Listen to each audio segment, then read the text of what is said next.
Salut, je vais continuer un peu mon fil d'hier, celui que j'ai entamé sur la prééminence ou la domination même carrément de la secte des mathématiciens sur la connaissance humaine. Je vais utiliser le mot connaissance maintenant et non plus le mot science parce que ce mot est tellement galvaudé qu'on n'arrive plus à s'entendre quand on l'utilise. Alors je vais essayer d'utiliser d'autres mots en fonction des circonstances et des différentes acceptions de science que je vais utiliser. Je vais trouver un mot différent à chaque fois. Essayer. Donc là, je vais vous parler de connaissance.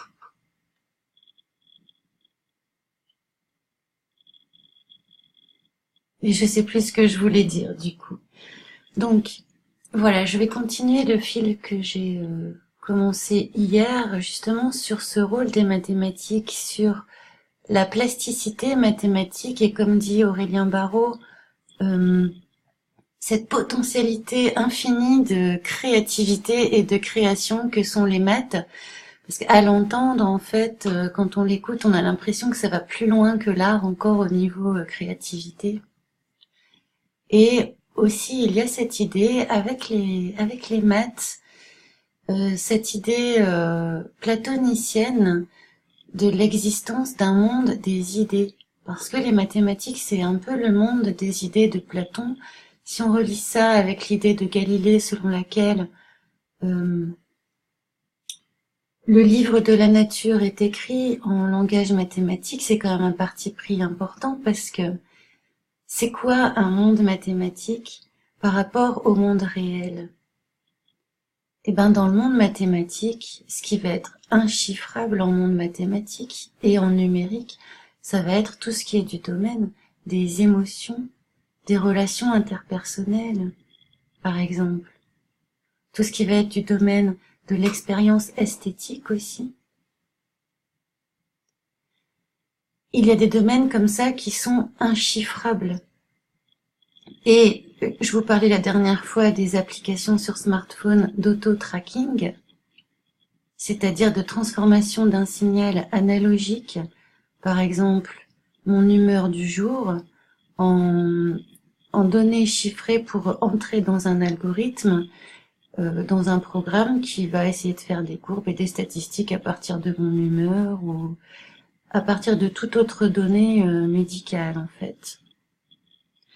Donc nous sommes l'interface entre le monde analogique et le monde numérique. C'est nous qui codons le monde analogique en monde numérique pour les besoins de la machine. C'est pour répondre aux besoins de la machine que nous devons coder le monde réel, c'est-à-dire le monde analogique, qui sont des signaux continus, qui croissent et qui décroissent, mais qui ne s'arrêtent jamais, en fait. Ça, c'est le monde analogique. C'est le vrai monde de la nature, en fait, où le lever et le coucher du soleil vont se faire progressivement. On a la notion de période, la notion aussi de répétition cyclique dans le monde analogique, même s'il peut y avoir des variations sur ce signal, ça restera un signal continu, tandis que le signal numérique, on a besoin de tout, rien, 0, 1. Et pour coder l'analogique en numérique, il faut forcément une intelligence humaine qui va jauger, en fait, quelle est mon humeur, est-ce qu'elle est bonne, de 0 à 10. Il n'y a que l'intelligence humaine qui va pouvoir jauger d'une émotion, d'une humeur ou tout autre signal analogique, comme est-ce qu'il fait froid ou chaud, par exemple. Parce que le mercure lui-même ne dit pas s'il fait froid ou chaud, le mercure donne une graduation arbitraire qui a été décidée en fait comme une convention pour dire telle grandeur de mercure sur le sur le thermomètre signifie telle température. On pose ça comme une convention, et puis un étalon, je suppose, qui est donné à tous les constructeurs de thermomètres. Enfin, bref, encore une longue introduction là maintenant pour venir aux vaccins. Oui, je vais vous parler des vaccins. C'est un sujet que je n'ai pas encore abordé, mais comme vous m'avez tout de suite repéré un peu comme la conspirologue de service, je vais vous parler de ce sujet-là aussi, qui est souvent un sujet euh, classé dans la catégorie théorie du complot. Alors, je vois pas trop. Petite parenthèse pour commencer, là c'est une considération personnelle, ça n'a rien d'exact, mais il me semble tout de même que le fait que de grosses entreprises, d'immenses industries, dont on dit qu'elles font plus de profit que les banques, le fait que les industries pharmaceutiques veuillent faire du profit et fassent passer le profit avant toute autre considération, même la santé, j'ai l'impression que c'est pas un complot en fait, c'est juste ce qu'on appelle le business, quoi. C'est pas c'est pas un complot si vous voulez que Nivea dise dans ses pubs que sa crème elle est bonne pour la peau, quoi.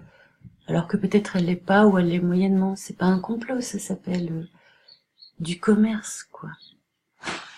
Donc simplement, je pense qu'il faut pas être bête sur ce coup-là. Là, c'est un peu de la bêtise aussi de parler de complot vis-à-vis de ça. Excusez-moi. Ou c'est, disons, le refus de voir la réalité en face, parce que c'est vrai que c'est très très moche, quoi. C'est vraiment moche. Donc, simplement, c'était un petit message. Donc, mon petit message par rapport au vaccin, c'est que si on a l'œil, si on fait quelques recherches sérieusement, on peut avoir des réponses aux questions: est-ce que les vaccins sont plutôt positifs ou négatifs pour mon enfant, pour la santé de mon enfant? C'est assez facile, en regardant quelques documents, de se faire une idée.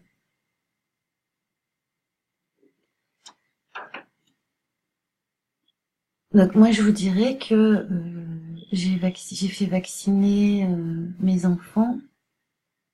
Ils ont reçu tout ce qu'il fallait quand ils étaient petits, et même plus que ce qu'il fallait parce que j'avais confiance dans mon pédiatre. C'était l'unique raison.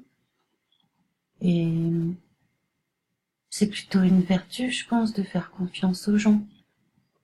Mais depuis, j'ai eu la douleur de m'informer un peu plus. Et je me suis fait une opinion, un avis, qui est relativement stable maintenant depuis quelques années, mais qui pourrait changer si on m'apportait des informations nouvelles. Maintenant, dans le doute, vu ce qui est reproché à certains vaccins, des choses très très graves, voire des décès. Donc, dans l'hypothèse où des décès pourraient survenir suite à un vaccin, même s'ils sont très très rares, je trouve pour ma part, en tant que mère, qu'il est raisonnable de ne pas injecter ces produits à des enfants en bonne santé, qui ne sont pas malades. Parce que quand on a un enfant qui a une grave maladie, c'est quand même une autre histoire de savoir si on lui donne le traitement ou pas, parce que là, peut-être que la vie de l'enfant est suspendue à ce médicament, peut-être. Mais un enfant en bonne santé n'a pas besoin d'être soigné, donc le risque est donc déraisonnable, à mon avis, le risque à prendre, sachant que la mort peut survenir. Donc voilà, pas de considération scientifique pour ma part sur ce sujet, à part que regardez les courbes de vaccination, c'est très instructif si vous savez lire des courbes.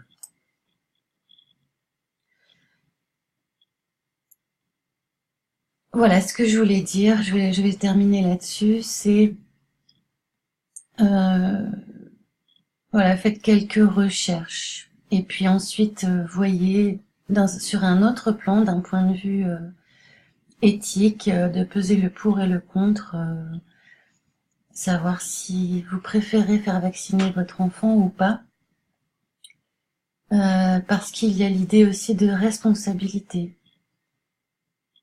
Quand on prend la responsabilité de ne pas vacciner son enfant, on prend le risque d'être responsable de la santé de son enfant, de son état de santé, de son bien-être et donc aussi de sa maladie. Donc c'est déjà beaucoup à porter pour des parents d'être responsable de la maladie ou de la santé, d'être responsable de la santé d'un enfant, je veux dire, pour ne pas être en plus être responsable de sa maladie, un peu comme un certain freudisme avec les mamans, Freud avec les mères. Donc on n'est pas forcément responsable de la maladie de son enfant, on est plutôt responsable de sa bonne santé, de l'alimentation qu'on lui donne surtout, de la vie qu'on lui offre, la vie, le confort affectif, etc. Tout ça, c'est la santé de l'enfant. Et donc le vaccin, disons que vous allez porter la responsabilité de le faire vacciner et surtout de ne pas le faire vacciner, parce que si vous le faites vacciner, vous pourrez toujours vous dire c'est l'école qui le réclame, je peux pas faire autrement, comment je vais faire si je le mets pas à l'école, etc. Donc je vais le faire vacciner tout en conspuant l'État et en râlant sur l'État et ses obligations.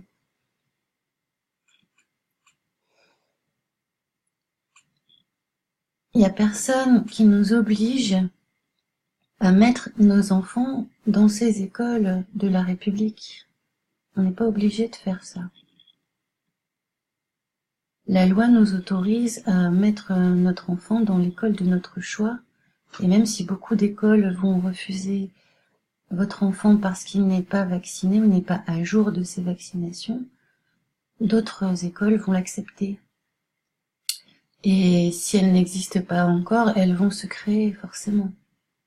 Et en attendant, vous savez qu'il est tout à fait possible de faire l'école à la maison et de n'être pas le seul éducateur ni instructeur de son enfant, mais de faire appel aussi à d'autres membres de la famille, à des amis qui puissent assurer l'éducation de l'enfant.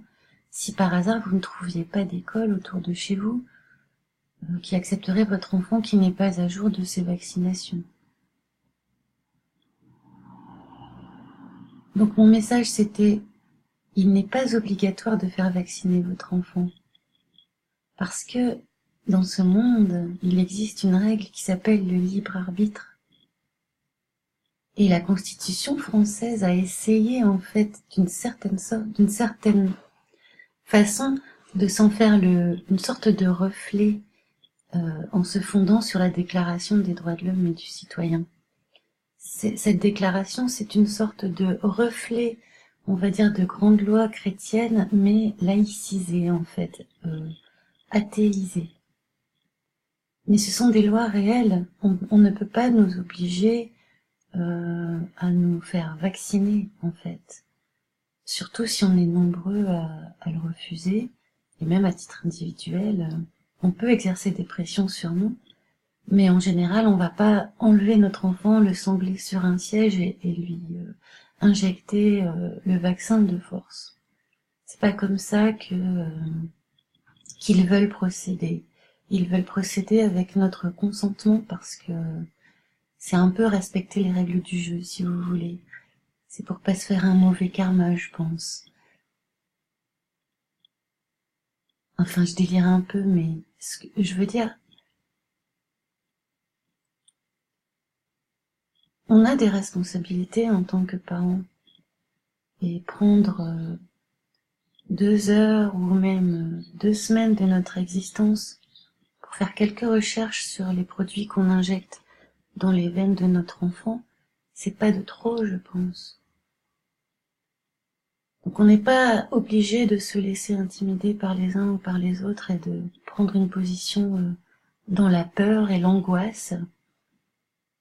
On peut aussi prendre des décisions pour notre enfant à la lumière de documents, de discussions avec les uns et avec les autres, avec son conjoint aussi. Essayer de comprendre ce qui est vrai simplement dans toute cette affaire. Qu'est-ce qui est vrai, qu'est-ce qui est faux, quoi. Et je pense qu'on peut se faire une petite idée en prenant un peu le temps. Et donc cette décision sera prise à froid. C'est une responsabilité que vous prendrez pour la santé de vos enfants. Elle sera prise à froid, elle sera réfléchie. Vous pourrez la motiver à tout moment aux gens qui vont s'opposer à votre démarche. Mais ils peuvent pas beaucoup s'opposer en fait, puisque c'est entièrement votre choix. Il s'agit juste d'avoir l'aplomb, et c'est pas facile, je le sais, d'avoir l'aplomb de défendre ses positions quand on se retrouve face à des difficultés. J'ai été confrontée à ça il y a pas longtemps et j'ai pas eu l'aplomb de faire tout un discours et d'expliquer pourquoi les vaccins de ma fille n'étaient pas à jour. Mais il n'y a pas eu de conséquences en fait. Elle a fait ce qu'elle devait faire en collectivité. Donc il y avait un mot du médecin, donc tout va bien. Elle était apte. Vous comprenez? Donc je dis courage à nous face à ces obligations. Et je sais que c'est difficile de prendre conscience qu'on est responsable de ça aussi. C'est plus facile de s'en défaire et de râler contre l'État, mais bon, je crois que j'ai tout dit. À bientôt.